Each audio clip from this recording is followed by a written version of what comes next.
ஒரு அழகான வீடு. அந்த வீட்டு ஜன்னல் வழியா சூரிய ஒளி மெதுவா உள்ள வந்துச்சு.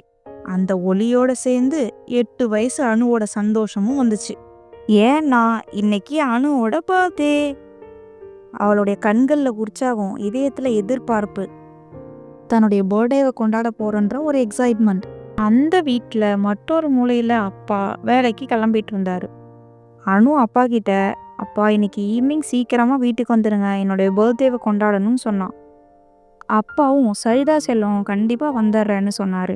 அதுக்கு அனு, அப்பா கண்டிப்பாக ஈவினிங் வரும்போது எனக்கு கிஃப்ட் ஏதாச்சும் வாங்கிட்டு வாங்கப்பான்னு சொன்னான். அப்பா சரின்னு சொல்லிட்டு அந்த இடத்த விட்டு கிளம்புனாரு. அப்பா அணுவுக்கு கொடுத்த வாக்குறுதியை கண்டிப்பாக நிறைவேற்றணும்னு நினச்சாரு.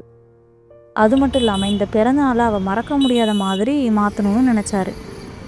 இப்படியே பகல் பொழுது ஓடிட்டுருக்கு. அப்பாவும் அவருடைய வேலையை நோக்கி ஓடிட்டுருக்காரு.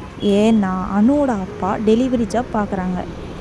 அவருக்கு ஒவ்வொரு டெலிவரி நோட்டிஃபிகேஷனும் ஒரு சாதாரண ஆர்டரில் அவரோட வாக்குறுதி. வெயிலும் இருந்துச்சு, வியர்வை இருந்துச்சு. ஆனால் அப்பா அன்னைக்கு நிற்கவே இல்லை. அப்படி போய்கிட்டே இருந்த அணுவோட அப்பா கண்ணுக்கு ஒரு கடைக்கு முன்னாடி டிஸ்பிளேல இருக்கிற டேபு அவரோட கண்ணை பறிச்சுது. அதை தன்னோட பொண்ணுக்கு கிஃப்ட் பண்ணலாம்னு நினச்சாரு. ஆனால் அவர்கிட்ட போதுமான அமௌண்ட் இல்லை.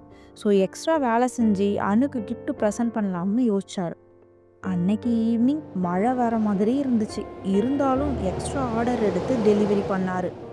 இங்கே அணுவோட வீட்டில் அவளுக்கான பர்த்டே டெக்கரேஷன்ஸ்லாம் ரெடியாக இருந்தது. அணுவும் தன்னோட பர்த்டே ட்ரெஸ்லாம் போட்டுக்கிட்டு கேக் முன்னாடி தன்னோட அப்பாக்காக வெயிட் பண்ணான். டைம் 7 மணி ஆச்சு, 8 மணி ஆச்சு. பட் அப்பாவை இன்னும் காணோம். வாங்கி வச்ச கேக்கு கூட உருக ஆரம்பிச்சிடுச்சு. அணுவோட அம்மா, அப்பா எதுவும் வேலையாக இருப்பார் போலம்மா, நீ சாப்பிட்டு தூங்கு, அப்பா வந்து நம்ம கேக் வெட்டலாம்னு சொன்னாங்க.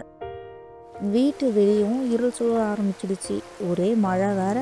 ஆனால் அப்பா இன்னும் வரல. அனு எனக்கு பர்த்டேவே வேணாம்னு கோச்சிக்கிட்டு ரூமில் போய் அழ ஆரம்பிச்சிட்டா. அப்பாவுக்கு நான் முக்கியம் இல்லைன்னு யோசிக்க ஆரம்பிச்சிட்டா. பட் அணுவோட அப்பா அவளுக்காக அந்த மழையில் கையில் கிஃப்டோட வண்டியில் ஃபாஸ்ட்டாக வந்துட்டு இருந்தார். கொட்டுற மழையில் ஃபுல்லாக நனைஞ்சிட்டு வந்து வீட்டுக்கு முன்னாடி அணுவோட அப்பா நின்னார்.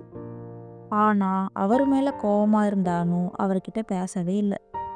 வீட்டுக்கு வந்த அவர்கிட்ட அணுவோட அம்மா, ஏங்க லேட் ஆகிடுச்சு, ஏன் ஒரு மாதிரி நடக்கிறீங்கன்னு கேட்டாங்க. அதுக்கு அணுவோட அப்பா, பொண்ணுக்காக டேப் வாங்கி கிஃப்ட் பண்ணலாம்னு நினச்சேன், ஆனால் கேஷ் பத்தலை, அதான் எக்ஸ்ட்ரா ஒர்க் பார்த்துட்டு வரேன்னு சொன்னார்.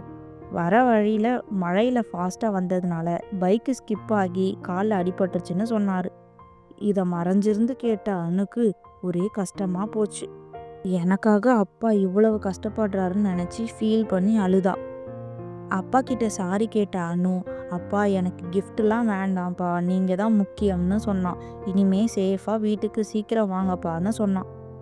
அப்படி தான் அன்னைக்கு அவளோட பிறந்தநாள் போச்சு. இப்படியே காலங்கள் ஓடுச்சு. தன்னோட அப்பா வாங்கி கொடுத்த டேபு வச்சு கண்டென்ட் க்ரியேட் பண்ணி அனு ட்ரீம் ஆர்ட்ஸ்னு ஒரு யூடியூப் சேனல் ஆரம்பித்து சக்ஸஸ்ஃபுல்லாக கொண்டு போயிட்டு இருந்தா. ஒரு சக்ஸஸ் மீட்டில் தன்னோட யூடியூப் சேனல் 2 மில்லியன் சப்ஸ்கிரைப்ஸ்க்கு காரணம் என்னோட அப்பாவோட கிஃப்ட்டு தான்னு சொன்னான். தன்னோட பர்த்டே அன்னைக்கு வெட்டாத கேக்கை அன்னைக்கு சக்ஸஸ் மீட்டில் கேக் கட் பண்ணி தன்னோட செல்ல அப்பாவுக்கு ஊட்டி விட்டா. லைக் பண்ணுங்க, ஷேர் பண்ணுங்க, சப்ஸ்கிரைப் பண்ணுங்க.